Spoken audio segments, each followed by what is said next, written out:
안녕하세요. 양원석의 복지생각입니다. 오늘은 관리자가 최선책을 만들었는데 왜 종종 최악의 결과가 나올까 하는 내용으로 말씀드리겠습니다. 왜 최선책이 최악책이 되는지 그 내용을 설명드릴게요. 바로 들어가겠습니다.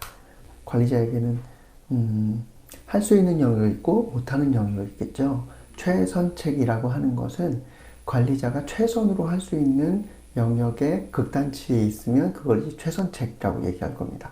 그래서 최선책이 있고 그 밑에는 자선책이 있고요. 그 다음엔 차악책이 있고 그 밑에는 최악책이 있습니다. 그러면 기관에 어떤 사안이 발생했으면 관리자는 최선, 자선, 차악, 최악 중에 어떤 걸 선택해야 될까요? 보통은 당연히 최선책을 선택해야 된다고 생각하실 겁니다. 그런데 이렇게 되면 결과적으로는 어떤 일이 벌어질 수 있냐면 최악책이 만들어질 수 있는 겁니다. 아이러니하죠? 최선책을 선택했는데 최악책이 나오는 겁니다. 이건 어떤 이유 때문에 그러는지 이제 설명드릴게요.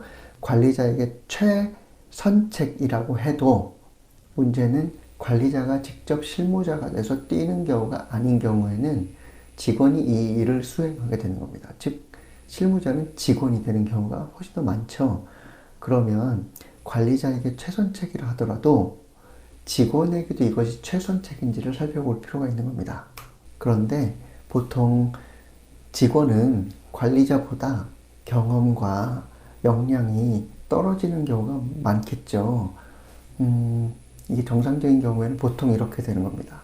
그럼 어떤 일이 벌어지냐면 관리자의 최선책보다 직원의 최선책이 떨어지게 되면 그러면은 관리자의 최선책이 오히려 직원에겐 못하는 영역을 하라고 하는 것과 같은 결과를 초래하기 때문에 결과적으로는 최악책을 선택하는 형태가 되는 겁니다. 못하는 걸 하라고 했었을 때 이것이 최선의 결과를 내거나 차선의 결과를 내는 경우는 별로 없습니다. 직원은 이해도 못하겠고 또 할 수도 없는데 해보려고 노력하다가 결국 뒤죽박죽이 되어서 최악의 결과가 나오게 되는 거죠. 이렇게 되면 관리자는 나는 최선책을 냈는데 왜 직원이 최악을 냈을까? 직원을 탓하게 될 가능성이 높은데 이것은 직원에게 못하는 영역을 하라고 시킨 그 관리자의 관점에 문제가 있는 것이지 직원에게 문제가 있는 게 아닙니다. 직원은 최선으로 할 수 있는 영역이 있고요. 그 최선책 안에서 할 수 있는 영역에서 업무가 지시되어야 직원이 실제로 결과를 낼 수 있는 겁니다. 그래서 결과적으로는 어떻게 되느냐 하면 관리자의 최선책이 결과적으로는 최악책이 될 가능성이 높고 관리자의 차선책이 직원에게는 할 수 있는 영역으로 들어가기 때문에 조직의 결과적으로는 최선책이 될 가능성이 높아지는 겁니다. 그러면 여기서 무엇을 생각해 보시면 좋겠냐면 관리자에게 최선이 결과적으로는 최악이 될 수 있는 거고 오히려 관리자에게 차선책이 우리 조직, 즉 직원의 실무 역량에 따라서 현실적으로 선택할 수 있는 최선책이 될 수 있다는 겁니다. 그럼 여기서 뭘 생각해 보셔야 되느냐면 누구에게 최선책인가 이걸 생각해 보셔야 되는 겁니다. 핵심은 무엇이 최선책이어야 되겠습니까? 그것을 실제로 실행하는 사람의 역량에서 최선책을 선택하는 것이어야 되고 그런데 많은 경우에 직원의 최선책은 관리자의 차선책일 가능성이 높습니다.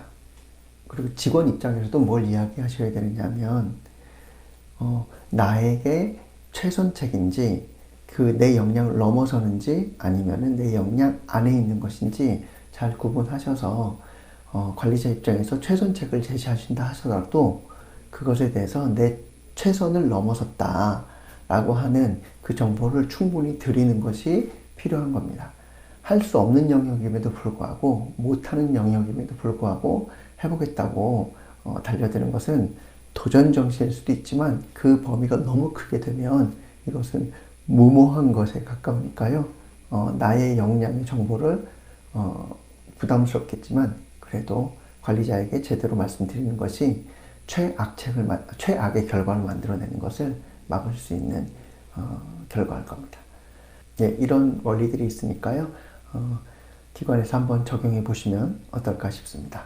예, 양원석의 복지생각이었습니다. 고맙습니다.